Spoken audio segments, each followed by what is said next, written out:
इन draft चलाते चलाते रात के 10 बज चुके थे। मैं इस टाइम ठोकर न्याज बेग पे था। ठोकर न्याज बेग पे मैंने सोचा कि मैं अब घर का टाइम हो चुका है तो मैं ना घर चला जाऊँ। एकदम से एक राइड आती है, ठीक है। नाम मैं यहाँ पे उसका नहीं बताऊँगा कि उसका नाम क्या था, क्योंकि उसने एक प्राइवेसी है, नाम नहीं बता सकता मैं। तो मैं उसने जाना था बैरिया टाउन और ठोकर का जो सफ़र है तकरीबन 17-18 किलोमीटर, सफ़र बड़ा लंबा था। तो मैंने उससे सलाम दुआ की, उससे पीछे बिठाया और हम अपने सफ़र पर निकल पड़े। मैं आपको एक ऐसी बात बताना चाहती हूँ कि जिसकी ना माफ़ी मेरे नहीं ख्याल के इस दुनिया में मेरे लिए होगी।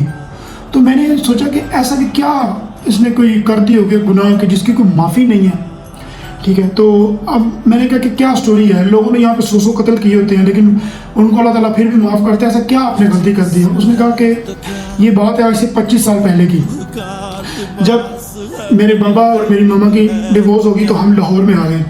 मेरी मामा ने 20-20 घंटे काम लाहौर में करना शुरू कर दिया, लोगों के बर्तन कपड़े वाशरूम धोना शुरू कर दिए एक हमारे बेहतरीन मुस्तकबिल के लिए। तो ये सारा कुछ करते करते अब वो चाहती थी कि हम पढ़ लिख के जो है, वो 2 बहनें थी, पढ़ लिख के जो है वो कोई अच्छी नौकरी करें, अच्छी जगह शादी करें। अब वक्त गुजरता गया और वो जो लड़की थी वो बड़ी होती गई। अब उसकी जो क्वालिफिकेशन थी माशाल्लाह वो यूनिवर्सिटी में चली गई।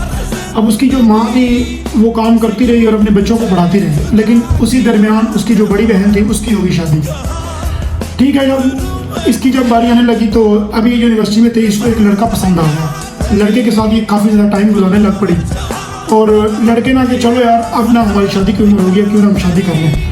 उसने कहा चलो मैं आपको ना अपनी मम्मा से मिलवाती हूँ, उनसे आप बात कर लीजिएगा। जब उस लड़की ने अपनी मम्मा से उसको मिलवाया तो उसने कहा कि बेटा अपने घर वालों को ले आओ, ठीक है हम शादी करवा देंगे, आपकी कोई मसला नहीं है। अब वो जो लड़का था ना वो उसने कहा कि मैं जो हूँ ना अपने घर वालों को नहीं ला सकता, अभी मेरे घर वाले नहीं मानेंगे, लेकिन मैं घर का सबसे बड़ा हूँ, मैं जो कहूँगा वही होगा, इसलिए जो है वो हम शादी कर लेते हैं, लेकिन बाद में अपने मामा पापा से ना मिलवा दूँगा। अब उसकी जो मामा थी ना उसने कहा कि नहीं ऐसा नहीं होगा, आपने ना पहले मिलवाना पड़ेगा। वो नहीं मानी। अब दोनों में जो दोस्ती बड़ी अच्छी थी, ठीक है, और काफ़ी ज़्यादा प्यार था आपस में दोनों का।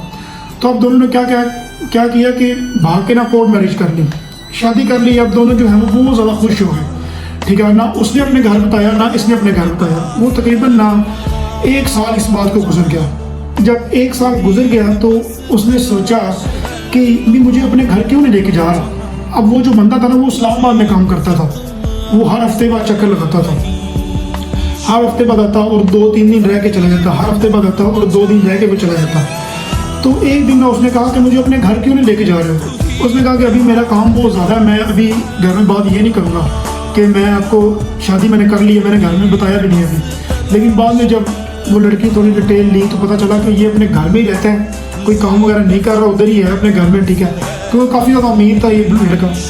तो हुआ ये कि लड़की को पता चल गया कि ये जो है अपने घर में रह रहा है। लड़की ने क्या किया, थोड़ी सी चालाकी की, उसके मोबाइल में से ना उसके बाबा का नंबर निकाला और अपनी जो तस्वीरें थी ना शादी वाली और निकाह नामे वाली वो जो है उसने उसको सेंड कर दी, ठीक है। अब लड़की ने सेंड कर दी, वो लड़के ने बाप के देखी, उसने पता नहीं उसे क्या कहा कि क्या नहीं कहा, लेकिन उसने मुझे बताया कि तकरीबन अब 4 महीने होने को हो गया, ना उसने मेरे से कोई मैसेज किया है, ना मुझे कॉल किया, ना मेरे से पूछा है कि आप कैसे हो, आप कैसे नहीं हो।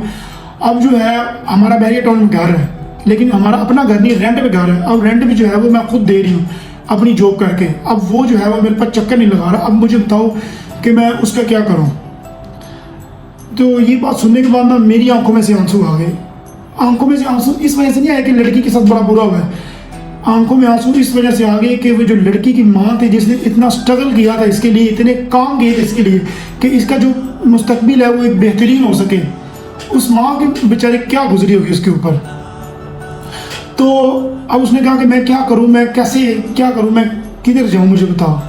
तो मैंने सबसे पहले तो उसे मशवरा दिया कि अपनी मामा को ढूंढो, वो किधर है। वो कहती मुझे ये भी नहीं पता कि मेरी जो माँ है वो किधर है।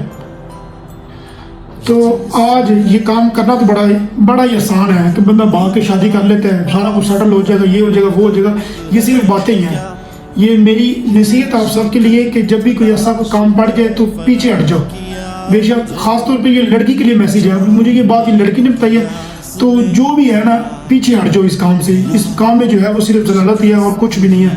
आज वो लड़की को देख रहा हूँ, उसने जो है वो घर वालों से लड़ लड़ा के भाग भगा के शादी तो कर ली, लेकिन आज वो देखो वो किस मोड़ पे खड़ी है। ना वो आगे जा सकती है ना वो पीछे जा सकती है।